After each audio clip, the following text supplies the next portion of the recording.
Então, queridos, é tempo de restauração. Nós já falamos aqui nesses domingos sobre esperança, já falamos sobre alegria, restauração de sonhos, já falamos sobre a restauração da autoestima e hoje nós vamos falar sobre propósitos. Há um eco profundo que ressoa na alma de cada ser humano, uma pergunta que é silenciosa muitas vezes dentro de cada um de nós, que cedo ou tarde acaba se manifestando. Para que eu nasci? O que eu estou fazendo nesse vasto universo? Qual é o sentido da minha existência? A necessidade do entendimento de propósito é uma das maiores buscas de todo ser humano. Há uma sede absurda na vida de cada ser humano quando ele precisa entender para viver, para que a sua vida faça sentido, ele precisa entender sobre o seu propósito. Nós vivemos numa era de muitos excessos e desequilíbrios, nós estamos em meio a uma sociedade que busca de forma frenética por mais bens, mais conquistas, mais validações nas redes sociais e por aí vai. Nós corremos sem parar, mas muitos de nós, ao parar para respirar, percebemos que estamos correndo em círculos, ou pior, para lugar nenhum.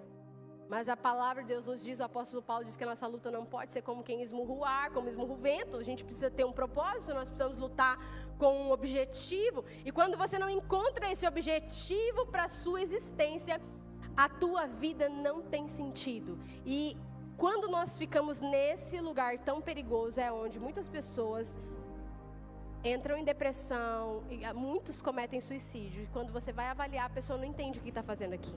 Ela não vê valor naquilo, na sua própria existência. Ela não encontra sentido para a sua própria vida. Então, por que continuar vivendo sendo que a vida não tem sentido para mim? A vida com propósito, ela é necessária para que cada respirar que você vive no seu dia ganhe um sentido.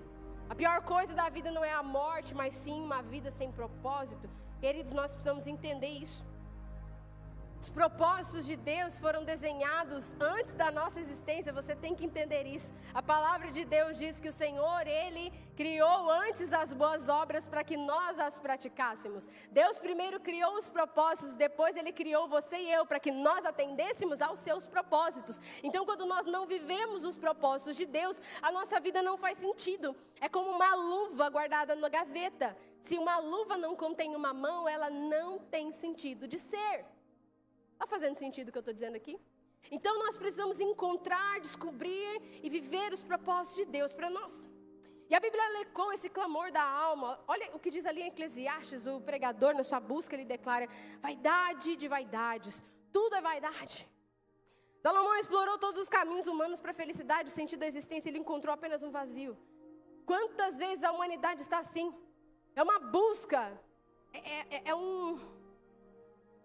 é um sofisma na mente que tem guiado muitas pessoas. Eu vou ser feliz o dia que eu ganhar mais. Eu vou ser feliz o dia que eu casar. Eu vou ser feliz o dia que eu tiver filhos. Eu vou ser feliz o dia que eu viajar. E sabe o que acontece, queridos? As pessoas vivem em busca desse algo a mais. As pessoas vivem em busca dessa tal felicidade que não se encontra no mundo nem nas coisas daqui. E o que acontece? Muitas vezes quando elas chegam a conquistar alguma coisa, elas percebem que aquilo não preenche o vazio. Elas percebem que, puxa, cheguei aqui, conquistei, mas não tá bom ainda. É por isso que você vê muitas pessoas chorando, depressivas nos volantes das suas BMWs. É por isso que nós vemos hoje muitas pessoas dentro de casas, mansões lindas, mas ninguém naquela família no fim do dia quer voltar para lá. Conflitos, brigas, desentendimentos, dores. Muitas vezes a gente fica nessa. Eu vou ser feliz, eu vou achar plenitude, alegria o dia que eu conquistar. E quando você consegue chegar, você percebe que aquilo não é o bastante. E muita gente fica pelo caminho, nem lá consegue chegar. Mas a palavra de Deus, ela tem uma resposta para cada um dos anseios do nosso coração. O lamento do homem sem propósito não é a última palavra de Deus. Como sabiamente observou Agostinho de Hipona em suas confissões: tu nos fizeste para ti, e o nosso coração anda inquieto enquanto não descansar em ti. Uau! Queridos, O vazio que existe dentro do coração de cada ser humano é exatamente do tamanho de Deus. Você pode tentar preencher isso com muitas coisas, e o mundo tem uma prateleira vasta de coisas para que você tente preencher o seu vazio. Bens, relacionamentos, tantas coisas, mas a palavra de Deus diz vaidade, vaidade, tudo isso é vaidade. Tudo isso não se sacia, tudo isso não se encaixa. Tudo isso não preenche. Essa inquietude, ela nos leva a confrontar 3 grandes questões que habitam dentro do coração de qualquer ser humano. Questões essas que o próprio Deus já nos respondeu na sua própria palavra. Quando observamos essa inquietude na alma humana, a primeira questão que nos deparamos é a questão da existência. Por que eu estou vivo? Por que eu estou aqui? Por que eu? Num mundo que muitas vezes sugere que nós somos meros produtos do acaso, sem um desígnio maior, essa pergunta ela pode gerar muita angústia. Essa pergunta, quando ela não encontra resposta, ela pode gerar um vazio doloroso. Mas o Deus da palavra, o nosso Deus, Ele não é o Deus do acaso. Deus não trabalha dessa forma. Você não é fruto do acaso, você não é o erro dos teus pais.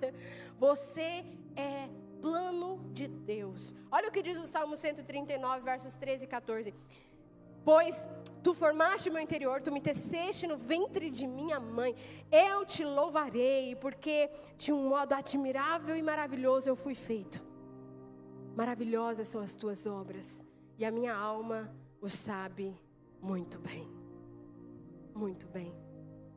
Se você ler Efésios 2:10, você vai encontrar um complemento para isso, porque somos feitura sua, criados em Cristo Jesus para as boas obras. Veja isso. As quais Deus de antemão preparou para que andássemos nela.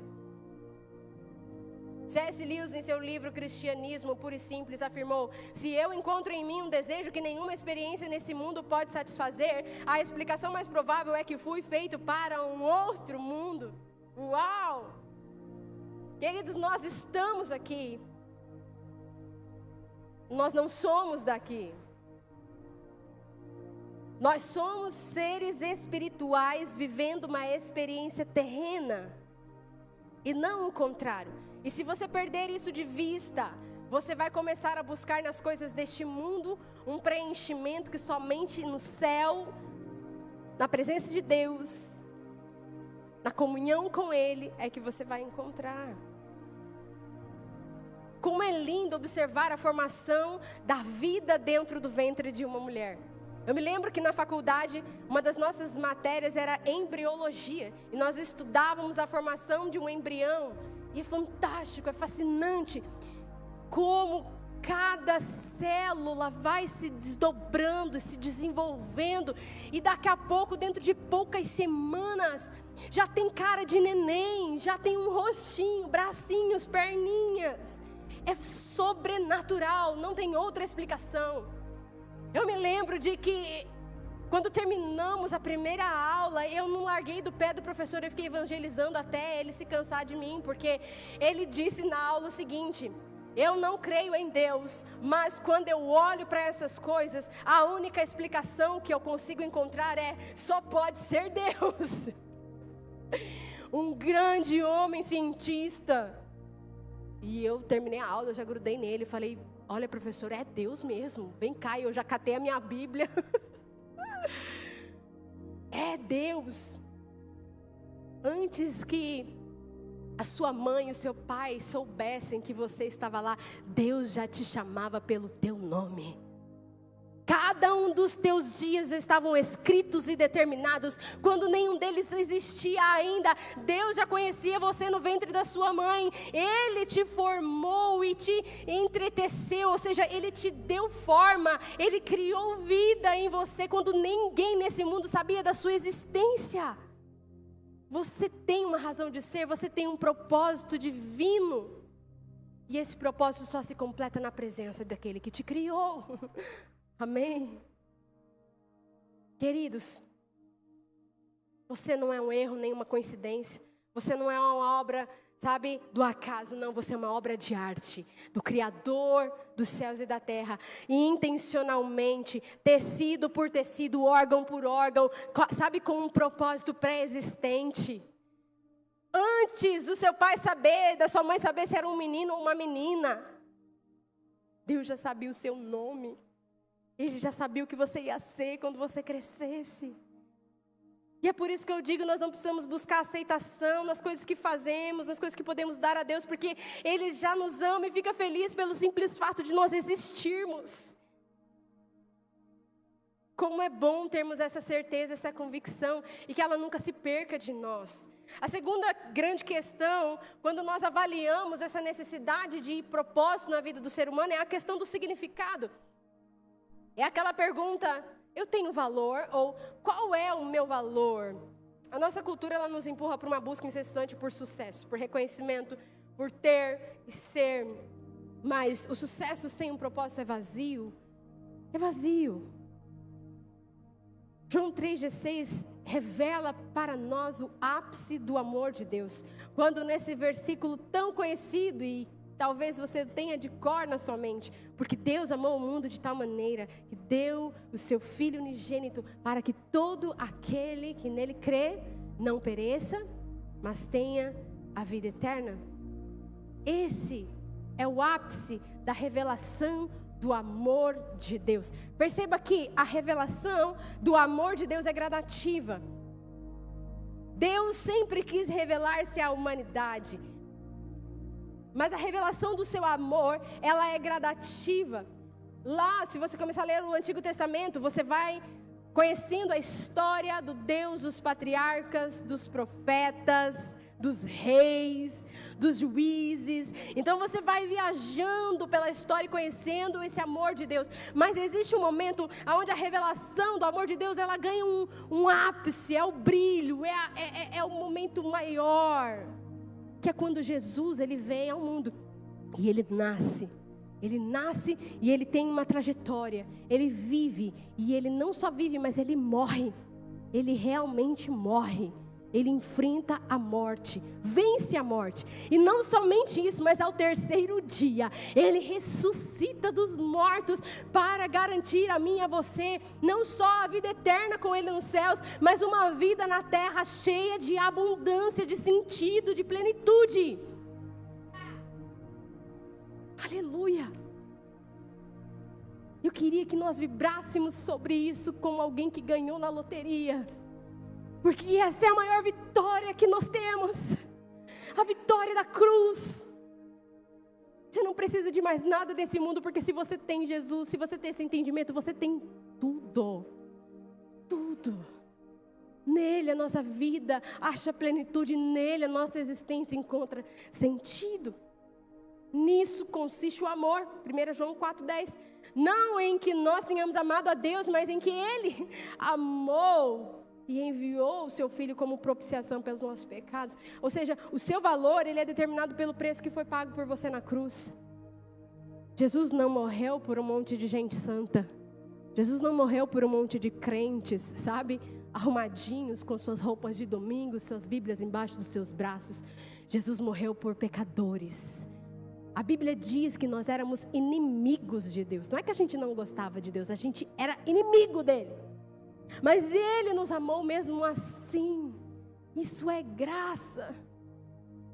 Então, querido, pare de procurar o seu valor nas coisas desse mundo. Pare de procurar valor em quantos likes você recebe nas suas postagens. Pare de procurar valor em quanto tem na sua conta bancária, em qual é o piso que tem na sua casa, ou qual é o acabamento da sua casa, ou sei lá, qual é a roupa da marca que você veste. Essas coisas não dão valor para nós, mas o nosso valor está no nosso Jesus, que está dentro de nós, por meio do Espírito Santo. Esse é o nosso valor. O seu valor não está naquilo que você pode dar a Deus, porque tudo que você pode dar a Ele, Ele primeiro entregou para você. O seu valor não está naquilo que você pode fazer, porque se você pode fazer algo, é porque primeiro Deus capacitou você para fazer. O seu valor está em Cristo, em você.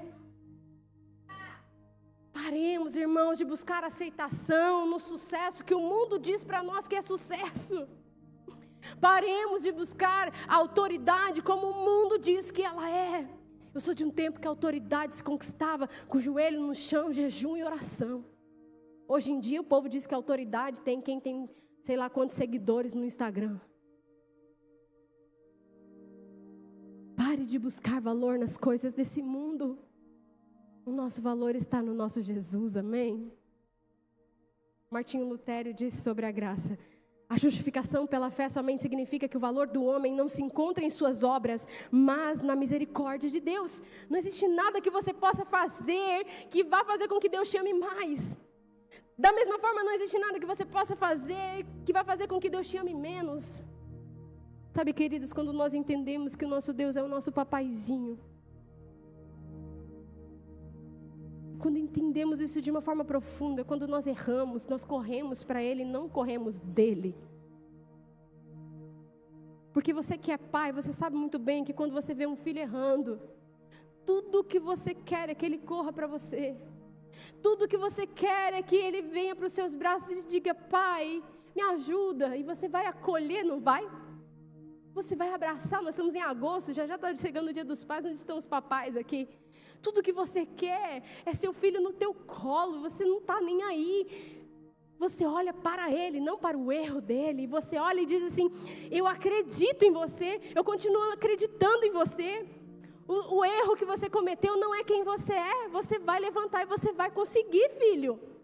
Assim é o nosso Pai, querido. Se nós que somos falhos sabemos dar boas coisas aos nossos filhos, quanto mais o nosso Deus que é perfeito, e Ele é o Pai amoroso. Ele continua acreditando em você. Você não é o erro que você cometeu. Deus te ama. Seu valor não está naquilo que você faz, mas no que Cristo fez por você. Você não precisa provar o seu valor. Ele foi conferido a você pelo amor incondicional de Deus. Você é amado, você é o maior de todos os significados do amor de Deus, amém? A terceira grande questão que nós encontramos quando olhamos para a necessidade da humanidade de encontrar propósito é a questão da intenção, ou seja, qual é o meu propósito? O que é que eu estou fazendo aqui? Em algum momento da vida a gente começa a querer achar isso, sim ou não? A gente pergunta para as crianças desde sempre: o que você vai ser quando crescer? Não é assim? Ou o que você vai fazer quando você crescer? Porque, queridos, é inevitável, na vida humana a gente está sempre respondendo a essas questões: o ser, o ter e o fazer, sim ou não? A gente está sempre buscando esses anseios, são anseios da humanidade. E Deus fez o homem desse jeito, nada de errado tem nisso. Só que quando respondemos a essas questões à luz da palavra de Deus, nós nos voltamos para Ele. Porque toda a essência da nossa existência está nele, é tudo sobre Ele. A vida é sobre Deus e sobre amar pessoas e viver os seus propósitos. A vida não é sobre nós, não é. Enquanto nós continuarmos a viver a existência na Terra como se nós fôssemos o centro do universo, nós vamos viver uma vida sem propósito. Mas quando nós olhamos para nós, para todas as nossas questões, e entendemos: espera aí, a vida não é sobre mim, a vida é sobre Deus, e Ele é maior do que tudo isso. A vida é sobre amar pessoas. Então, quando eu começo a olhar a necessidade dos outros, a me levantar para ser a resposta à necessidade dos outros, eu começo a dar aos meus dilemas a proporção que ele precisa ter. Compreende isso? Mas a imaturidade nos leva a colocar uma lupa em cima das nossas necessidades. Mas, se nós olharmos para o nosso Deus, os olhos do nosso Deus ainda estão no perdido, no pobre, no cego e no nu. É para lá que nós temos que olhar também. Existe uma necessidade a ser atendida e nós já fomos encontrados pelo amor de Deus, então precisamos nos levantar com uma resposta. Qual é o propósito da sua existência? Temos valor? Fomos criados com um propósito? Qual é? A resposta é clara. Se você ler Colossenses capítulo 1, no verso 16, porque nele foram criadas todas as coisas que há nos céus, na terra, visíveis e invisíveis, sejam tronos, sejam dominações, sejam principados, potestades, tudo foi criado por ele e para ele. Romanos 11:36 vai dizer: porque dele, por ele e para ele são todas as coisas, glória pois a ele eternamente, amém. É tudo sobre Ele, queridos. É tudo sobre Ele. A W. Tozer, em seu livro A Procura de Deus, ele nos desafia. O homem, tendo caído na incredulidade, está agora em um labirinto, perdido, confuso. Mas o caminho para sair do labirinto é o caminho para Deus. Para Deus. É por isso que a palavra de Deus diz: elevo os meus olhos para os montes, de lá que vem o meu socorro. É nele que eu encontro a razão de todas as coisas. Ele é a resposta. E se Deus não tiver, escute o que eu estou te dizendo, se Deus não te der uma resposta sobre alguma questão que você está vivendo, nele você vai encontrar satisfação suficiente para não mais perguntar coisa alguma. Porque quando a nossa sede por Deus for maior do que a nossa sede por respostas, então Ele será tudo para nós. Ele é tudo para aquele que entende que se Deus não for tudo na sua vida, queridos, então Ele não é nada. Se Deus é a fonte do nosso propósito, então Ele mesmo nos revela o mapa, o caminho para uma vida plena. E eu vou apresentar para você aqui rapidamente 5 propósitos eternos que dão os pilares de uma vida com significado verdadeiro. E isso tudo é baseado na palavra de Deus. Eu quero que você imagine comigo aqui, e isso nós ensinamos e falamos muito, porque nós estamos construindo uma igreja em propósitos, baseada nos propósitos, porque são bíblicos e são eternos para nós. Imagine comigo uma construção onde nós temos 2 grandes fundamentos. Imagine aqui aquelas, como é o nome disso? Fundação mesmo, alicerce, é isso? Tá, é isso mesmo. Imagine dois alicerces grandes na onde nós vamos edificar a igreja através dos 5 propósitos. Imagine os 2 fundamentos e 5 andares, ok? Vamos nisso, nessa visualização para a gente gravar na memória. O primeiro fundamento é o grande mandamento. Qual é ele? Amarás o Senhor teu Deus, toda a tua alma, de todo o entendimento, com todas as tuas forças. Esse é o primeiro fundamento de uma vida com propósito. O segundo fundamento que sustenta a nossa existência é a grande comissão. Chamamos assim a ordem de Jesus, o ID de Jesus, onde nós encontramos aquele envio de Jesus para os seus discípulos, onde ele diz: vão por todo mundo, preguem o evangelho, batizem em nome do Pai, do Filho e do Espírito Santo, ensinando-os a guardar tudo aquilo que tenho ensinado. Esses são os 2 fundamentos principais de uma vida com propósito. E se você está baseado nisso, então você tem o propósito da adoração, comunhão, discipulado, missões e serviço. E se você vive dentro dessa estrutura, a tua vida tem sentido. Amém?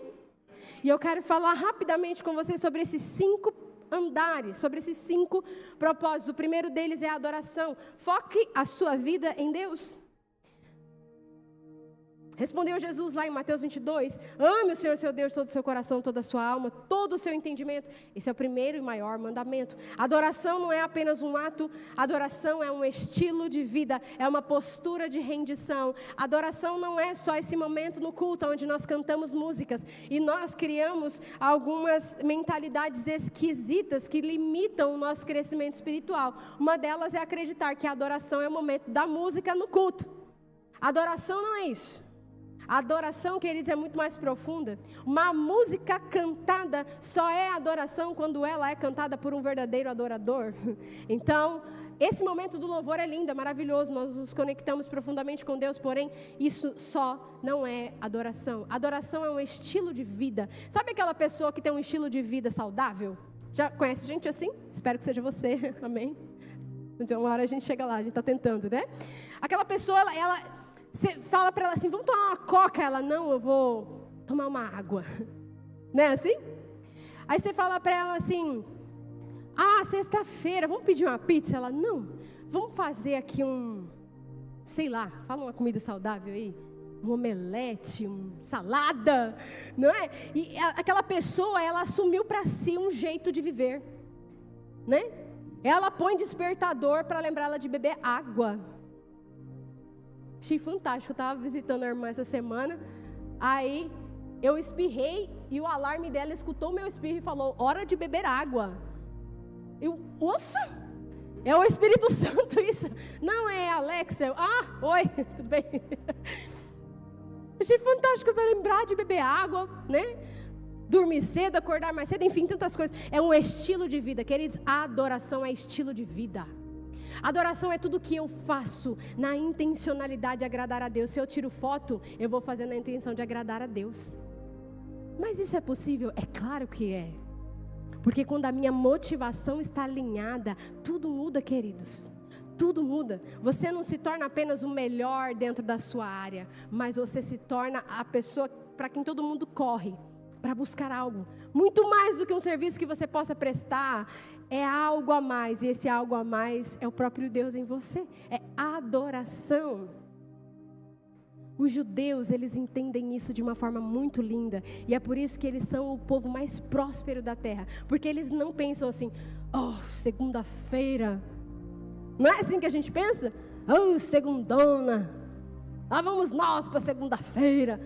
Não, eles pensam, glória a Deus, segunda-feira, mais uma oportunidade para adorar ao meu Deus. E eles abrem os seus negócios e eles mexem com muito negócio, né? Muitos comércios, e eles são muito prósperos por causa disso. Porque eles entendem, não está cortando cabelo, está adorando a Deus. Quando eu faço isso, a excelência no que eu faço honra a Deus, abençoa as pessoas e traz prosperidade para mim.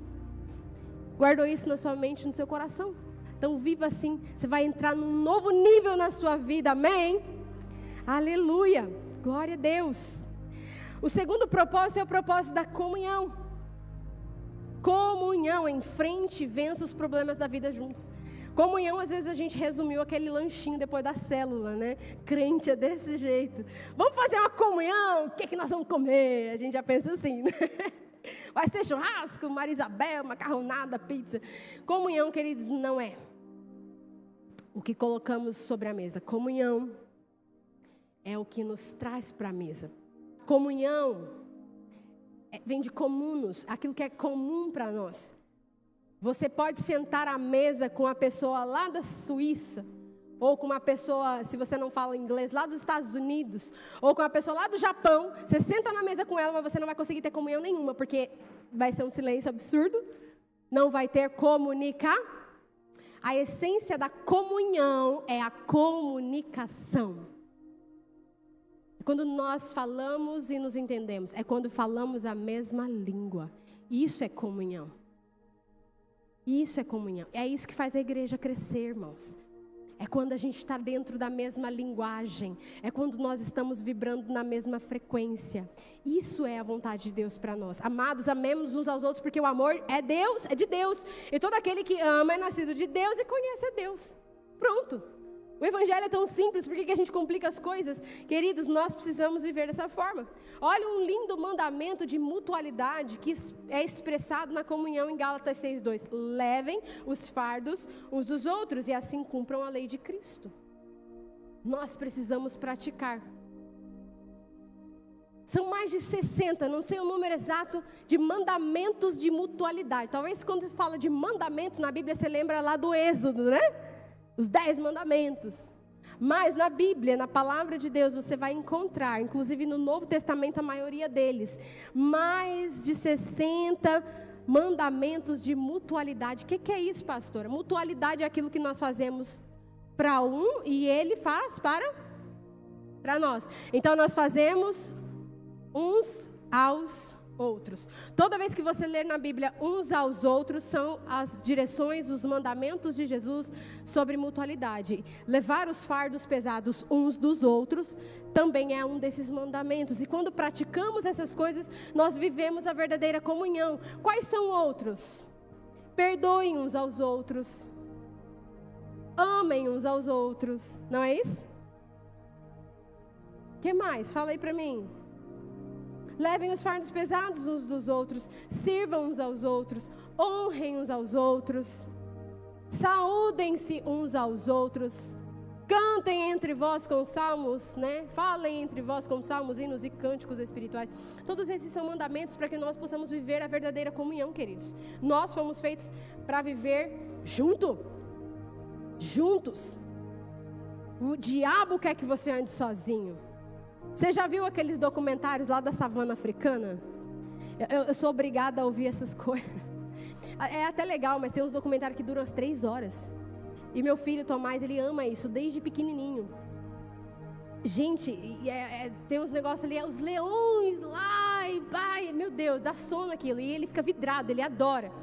E aí, quando você vê esses documentários do reino animal, você vê que o predador, ele sempre vai procurar atacar no bando aquele que ficou para trás, aquele que ficou isolado, aquele que ficou sozinho, aquele que não prestou atenção, o bando foi, ele ficou. Muitas vezes está doente, não está andando no mesmo ritmo dos outros, se torna uma presa fácil. O diabo é assim. Nós não fomos feitos para andar sozinhos, queridos. Do mesmo jeito que um motor de barco não foi feito para funcionar fora da água, o cristianismo é para ser vivido em comunidade. Não tem essa de eu vivo igreja na minha casa, eu assisto culto online. Querido, se a gente não tem aqui, esse calor humano, esse, sabe, abraçar, esse olhar, orar uns pelos outros, chorar uns pelos outros, não existe. Se fosse assim, Jesus não precisava ter vindo morrer na cruz, ele fazia uma live. Não é verdade? Faz sentido? Terceiro propósito do discipulado: fortaleça a sua fé diariamente.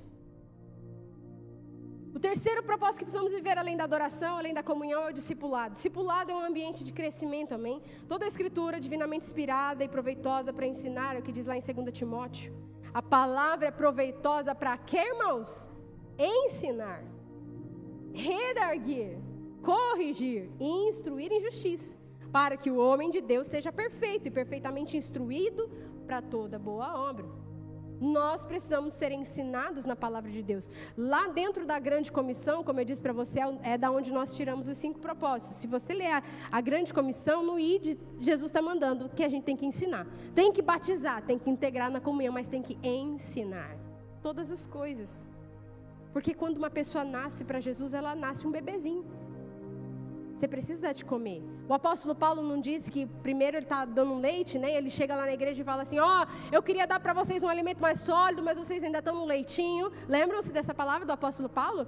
Então, nós vamos evoluindo, assim como uma criança começa tomando leitinho. Daqui a pouco ela come lá uma frutinha, uma papinha, e vai mudando, né, a consistência do alimento, até que ela vá adquirindo dentição, aprendendo a deglutição, e ela vai começando a comer outros tipos de alimentos.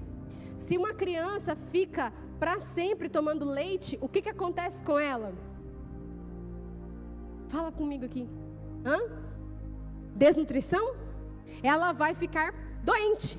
Vai faltar nutrientes, vitaminas, força para essa criança crescer. Ela pode adoecer, sim ou não? Na vida espiritual não é diferente. Nós não podemos ficar no leitinho. Eu sei que é gostoso, gente, tem nada, né? Eu não sei quem gosta de leite aqui. Eu tive que abandonar o leite porque eu tenho 4 filhos. Começou a ficar difícil de sustentar a família toda de bezerro, sabe assim? Aí eu tive que abandonar o meu leitinho. Mas como é gostoso você tomar um leitinho morninho assim, não é aquela coisa comfort food, não é aquela coisinha assim, parece que um abraço da mamãe assim, ai que bom. Pois é bom, mas só que chega uma hora que aquilo ali já não te sustenta mais. Por mais que seja bom, seja gostoso, mas você precisa de algo mais. Então esse crescimento, ele fala sobre discipulado, sobre nós estarmos atingindo novos níveis de maturidade no Senhor. Se você entregou a sua vida há 20 anos atrás para Jesus, mas você continua do mesmo jeito, no mesmo entendimento, tem algo errado sim com você, você precisa crescer. Deus não está comprometido com o seu conforto, Deus está comprometido com o seu crescimento. Ele quer que cresçamos, e a palavra de Deus diz isso. Isso não é doutrina de igreja, é a palavra do Senhor. O varão perfeito é Cristo Jesus, e Ele é a nossa medida, e nós precisamos ir crescendo, nos despindo do velho homem, nos revestindo do novo, tendo um alvo para o qual nós corremos. Esse alvo que o apóstolo Paulo disse: não julgo ter alcançado, meu Deus do céu, se o apóstolo Paulo, o cara que escreveu quase mais da metade da Bíblia, e o maior plantador de igrejas, ele disse: eu não alcancei ainda, imagine nós, né, meros mortais. Eu não julgo ter alcançado, mas esquecendo-me das coisas que para trás ficam, avançando para as que diante de mim estão, prossigo para o alvo para o prêmio da soberana vocação em Cristo Jesus. E é esse crescimento que o discipulado sugere para nós, amém, queridos? Hebreus 6:1, por isso, deixando os rudimentos da doutrina de Cristo, prossigamos para a perfeição. Tem algo excelente de Deus para o nosso crescimento, amém? Quarto, o propósito do serviço. Se você é um adorador, se você vive em comunhão, se você está crescendo e amadurecendo no discipulado, é inevitável que você sirva. Nós somos o povo da bacia e da toalha, amém? Você pode dizer isso comigo de forma bem profética? Levanta sua mão direita para cima assim e diga assim: nós somos. Espera aí que nós somos uma igreja bem obediente, né? Em primeiro lugar. Vai lá, todo mundo, vai, mão direitona lá para cima, vai. Diga assim, em nome de Jesus. Nós somos o povo da bacia e da toalha. Amém? O que é isso, pastora? Nós somos o povo que serve. Nós somos o primeiro a servir. Nós somos os primeiros a chegar e o último a sair. Amém? Ah, não, mas já tem um pessoal que faz isso. Não importa, a minha igreja, é meu povo, a minha casa. Eu vou me envolver com alguma coisa. Eu preciso fazer, o que você sabe fazer? É crochê? Tem. É cozinha? Tem. Eu gosto de receber as pessoas, eu me comunico bem com as pessoas. Tem onde você trabalhar. Tem tudo aqui, irmãos. Tem um banheiro para lavar, um chão para limpar. Tem de tudo aqui. Amém? Amém ou não amém, gente? E o serviço é isso. E o serviço no nosso entendimento bíblico não é algo obrigado. Você não faz por obrigação, você faz porque você ama. Você faz porque isso te dá satisfação. A palavra de Deus diz que é melhor dar do que? Quando nós servimos, nós nos sentimos tão bem, tão felizes, porque estamos abençoando outras pessoas. Sim ou não? Então envolva-se. Cada um exerce o dom que recebeu para servir. Para que serve um dom espiritual na tua vida se não for para servir? Tem gente que se gaba de ter dom, né? Ah, eu tenho um dom espiritual. Ah, beleza, mas você está servindo na onde? Ah, não, então, né? Bom, então, esse dom seu aí, o dom que Deus nos dá é para o serviço. Não é para ser visto, né? Não é para você ter status, não. O fulaninho, ele tem um dom. Parece que assim, na igreja criou-se um negócio de status, né? Ó, o fulaninho tem o dom de profecia, o fulaninho tem o dom da pregação. Nossa!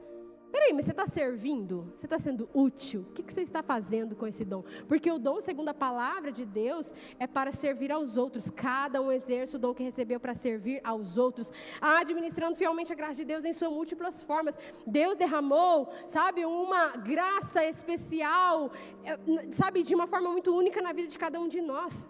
E isso é para a edificação da igreja. Os dons são para a edificação da igreja. E nós não somos cessacionistas. Nós cremos na continuidade dos dons. Nós cremos que os dons espirituais, eles ainda estão em perfeito andamento e fluindo entre nós. Porque os dons existem para a edificação do corpo de Cristo. Nós estamos sendo construídos. Nós somos, queridos, esse povo que deseja servir. Amém? Quinto propósito, antes de nós concluirmos, aleluia, o propósito da missão. Cumpra o seu chamado no mundo. Esse propósito, ele é muito especial, porque ele tem prazo de validade. Missões você não vai fazer lá no céu, porque lá no céu todo mundo já é evangelizado, amém? Lá no céu nós não vamos mais fazer missões, mas todos os demais propósitos vão continuar para a eternidade. Porque discipulado vai continuar no céu. Ou você acha que a gente vai conhecer tudo sobre Deus? Ele é eterno. Passaremos a eternidade conhecendo o Senhor, crescendo nele, amadurecendo nele. A adoração é para sempre. Nós vamos chegar lá e nos juntar aos corais celestiais que estão adorando ao Senhor. Desde antes da gente nascer, a adoração vai continuar. Serviço vai continuar. Mas missões é algo que é para aqui e para agora. Mateus 28, 19 e 20, portanto, ide fazer discípulos de todas as nações, batizando-os em nome do Pai, do Filho e do Espírito Santo, ensinando-os a observar todas as coisas que eu vos tenho mandado, e eis que eu estou convosco todos os dias, até a consumação dos séculos. Ah, como é bom, como é bom, como é bom. William Carey, o pai das missões modernas, ele disse: espere grandes coisas de Deus, tente grandes coisas para Deus. Nós precisamos almejar, queridos. A gente quer ser uma igreja aqui. Não. Nós queremos ser uma igreja relevante. Nós queremos que Tangará da Serra seja cheia do poder e da glória de Deus. E tem uma parte que é nossa nisso daqui, irmãos. Mas tem outras igrejas que são maravilhosas. Tem mesmo, aleluia, glória a Deus por elas. Mas nós temos uma parte nisso, amém? Nós temos uma responsabilidade aqui. Um legado, querido, foi transferido para nós. O bastão está na nossa mão e a gente precisa correr. Nós precisamos correr e fazer isso ir mais adiante. Daqui a pouco tempo, irmãos, a gente já vai ter que passar esse bastão para a próxima geração. Eu te pergunto, cadê a próxima geração? Cadê os Timóteos? Onde estão eles, irmãos? Onde estão os nossos Timóteos para quem nós vamos entregar o pastoreio das igrejas que nós estamos vivendo hoje? Nós precisamos ter esse entendimento, irmãos. Precisamos ter esse entendimento, porque se o teto dos nossos filhos ou da próxima geração, o piso da próxima geração é o nosso teto, então a gente precisa ir mais alto, amém? Amém? Então fazer missões faz parte disso, desse entendimento. Esse propósito precisa ser cumprido. A igreja não é um ponto de chegada, ela é um ponto de partida. Tem gente que às vezes entrega a vida para Jesus, senta no banco da igreja. Ufa, agora é só esperar Jesus voltar. Ei, claro que não. A igreja não é um ponto de chegada, é um ponto de partida. Você chegou aqui e agora a sua vida vai começar. E agora você vai começar a entrar em movimento, num movimento correto, amém? Você não está aqui por acaso. Você não está aqui para sentar numa cadeira de domingo após domingo. Você tem uma razão de ser e de estar nesse lugar. Diante de tudo isso, qual é a resposta que você vai dar? Não para mim, por favor, a Deus. Você continuará vivendo uma vida assim, sobrevivendo, ou você vai buscar entender e se preencher através dos propósitos de Deus para a sua existência? O convite de Deus para nós é claro nessa noite. Primeiro, se você ainda não entregou a sua vida para Jesus, hoje é o dia. Porque sem Ele a sua vida nunca vai fazer sentido. Nunca. Eu garanto isso para você. Você quer testar, você pode testar, mas eu tenho certeza que você já testou. É por isso que você está aqui hoje. Porque com certeza você já tentou em outros lugares. Com certeza você já buscou em outros lugares. E essa sede não se saciou. E esse vazio não se preencheu. É por isso que você está aqui. E se é com você que eu estou dizendo, hoje é o dia de você entregar a sua vida para Jesus, para que a tua existência ganhe sentido. O convite de Jesus para nós, é claro, também busque Ele de forma intencional, sabendo que a tua existência tem um valor, tem um sentido e um propósito. Busque Deus de forma intencional. Deus, como eu vou manifestar o teu reino aqui, lá no meu trabalho, lá na minha casa? Senhor, qual é a tua agenda para esse mês, para essa semana? Talvez se eu perguntar para pessoas organizadas aqui essa noite, você vai saber me dizer qual é a tua agenda de amanhã. Amanhã eu preciso fazer isso, eu preciso estar em tal lugar, tal hora, eu preciso entregar tal documento, eu preciso cumprir tal tarefa. Mas qual é a agenda de Deus para a sua vida? O que será que Deus preparou para você realizar nesses dias? Comprometa-se em viver os propósitos de Deus. Viva isso. Como uma mão que se encaixa perfeitamente em uma luva. Deseje viver os propósitos de Deus.